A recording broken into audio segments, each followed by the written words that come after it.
mtu mwingine hawezi akavifanya. Ndio sababu ya Mungu kumuonyesha Musa mchakato wa uumbaji wa ulimwengu mzima wote, tangu alipokuwa naumba na wanadamu na viumbe vyote vilivyoko duniani na mbinguni. Musa ndio aliyepewa nafasi hiyo ya kuviona hivyo vitu, lakini sababu kubwa ilikuwa Musa alikuwa na unyenyekevu ndani. Musa alikuwa na utii wa kutosha kwa Mungu.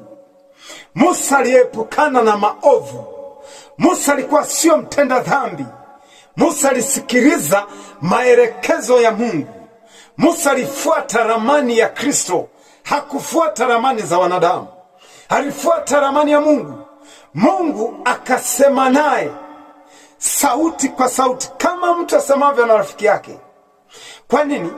Kilichokuwa kinamvuta Mungu aseme na Musa kama rafiki yake, Musa bishane na Mungu, Musa mwelekeze Mungu kwamba usiwaue watu maana mataifa watatushangaa. Anaahirisha Mungu sababu zile ambazo alitaka kuzifanya kwa Musa, kwa sababu ya utii wake, kwa sababu ya uaminifu wake, kwa sababu ya unyenyekevu.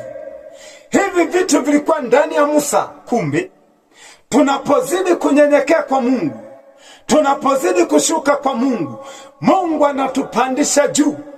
Mungu anaanza kusema nasi. Mungu anaanza kuongea na sisi.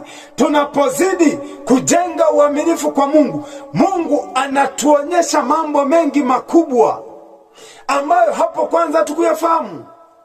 Musa kuzaliwa kipindi cha kinadamu, lakini Mungu anakuja kumuonyesha tangu mchakato wa kuumba ulimwengu wote.